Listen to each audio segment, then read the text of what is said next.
Friday's show set the over-under at how many defensive players would they come out of the 3 picks with for day 2 at 2.5. Yep. We both liked the over, and I mentioned Pickens. Look at you. And they go defensive tackle, corner, defensive tackle. Yep. So we nailed that Friday show. Oh, Good job by us. Way to go, everybody. Good job by us. Thank you. You know, in all the diving into the 3 technique, I'm sad and ashamed that I didn't bring up Zach Pickens. It's okay. No. You had your folder. I did, but they're hard. They're hard to scout. Yeah. Hard to find, but you had him.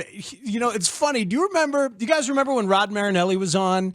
And but he was on. He was really good talking about the 3 technique. And we're like, what do you look for, like at the combine? What should we be paying attention to as you're scouting a 3 technique? Do you remember the one category he said mattered?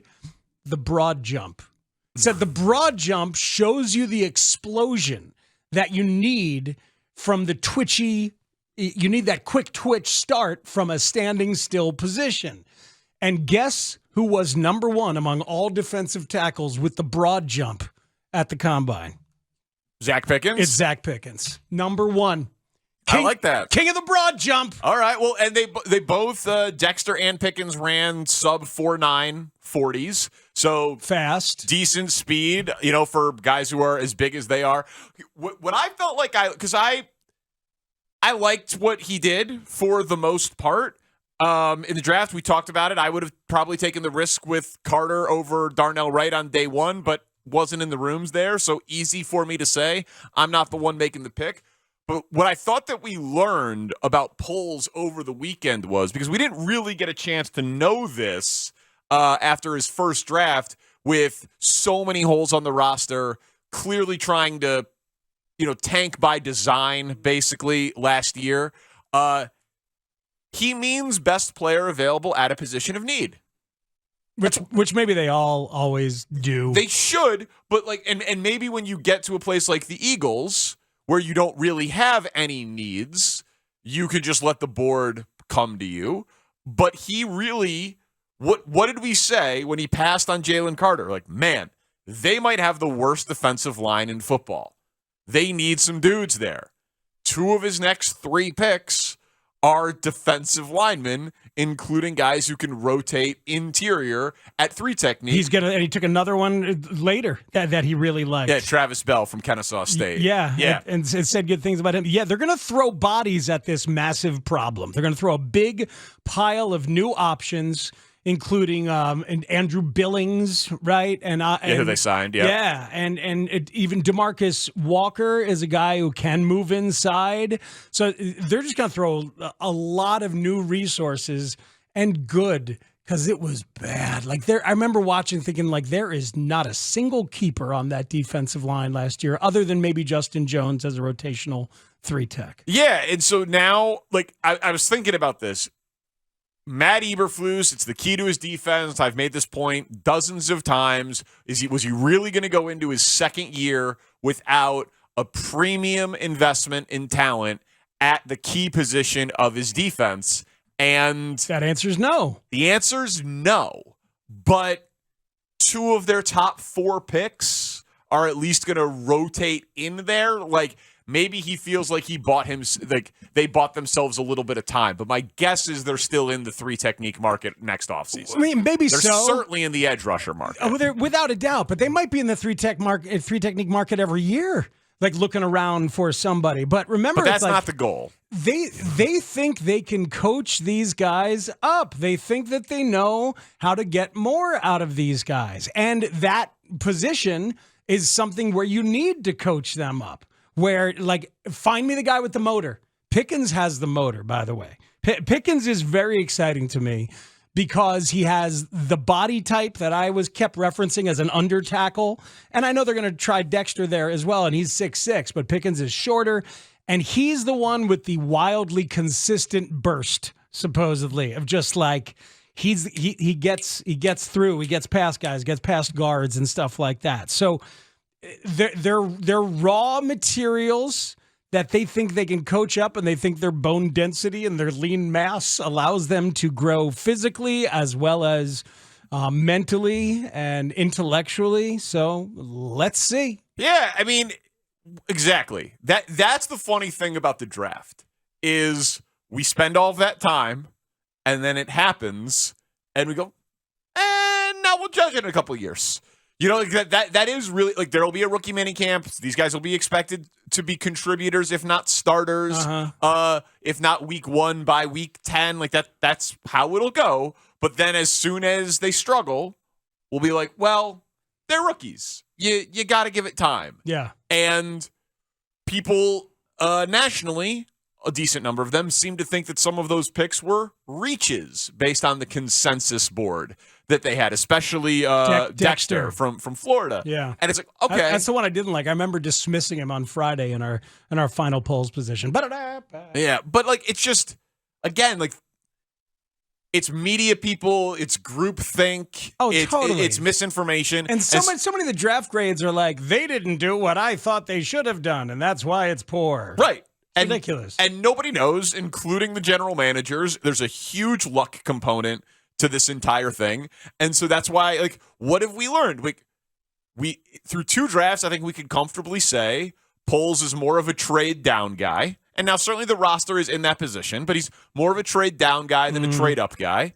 And he will, like last year, he traded down a bunch in the later rounds and took a ton of offensive linemen. This year, he didn't really hit in free agency or the top of the draft on premium defensive line talent. And so then he used 2 of his top 4 picks on that position. Like he's going to do best available at a position of need, and he's more likely to trade down than trade up. I think we're starting to build a little bit of a profile, and he's thorough and deliberate. Yes, I think all of that is true. And he really likes character. He does really like character.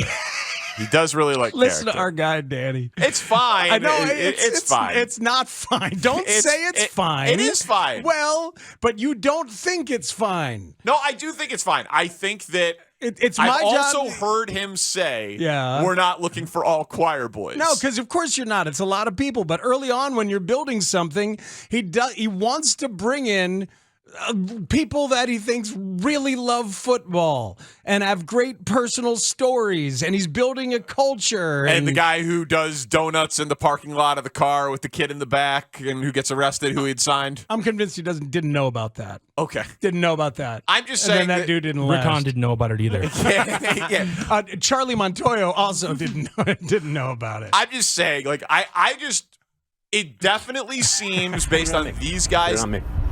Put on me. Baby girl, put it on. We'll put it on you. I just will not be surprised when the time comes that he takes the swing on the known bad character guy because he's awesome at football. He will.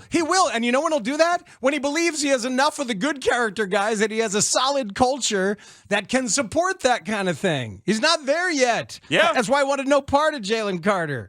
Because he's absolutely trying to build something. The way that he thinks he's going to do that is to put little bear logos next to guys' names as on their breakdowns, and to make sure he drafts for character and drafts what he thinks are really good, quality, maturing humans. I hope he's right. So do I. I hope he's right.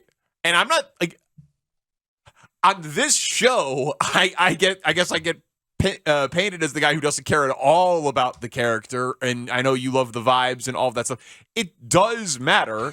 I just tend to tie goes to the better talent. Yeah. And maybe if you heard your own tone on things like it does matter. It does matter. It just doesn't matter as much as it's fine. I know my tone. All right, so here's my question.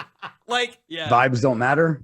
Yes, they do. They matter. But isn't Matt Eberflus supposed to be the vibes, culture, teach effort, and intensity guy?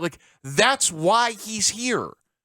No one says it's because of this unbelievable game planner or this brilliant developer or this unbelievable X's and O's guy.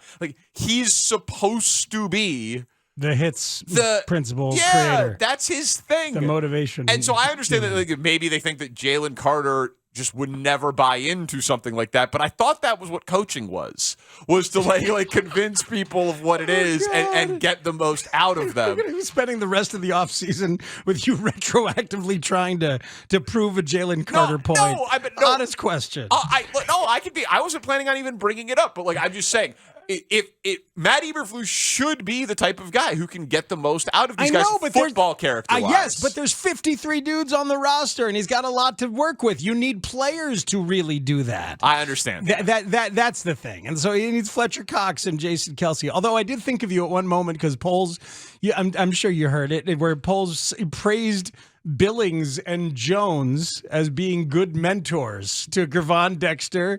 Of course. And of course. Zach Pickens. I heard I'm it. like, yeah, of course. Oh, interesting. Who else could they have mentored? If I'm Danny Parkins, I'm thinking, are they good enough mentors to mentor Jalen Carter? Of course. Yeah, but hey, man, like the Bears draft makes sense. Like tackle, position of need, no question marks. Defensive tackles, position of need, no character question marks. Corner, premium position, and some damn weapons for Justin Fields, and I'll never complain about that.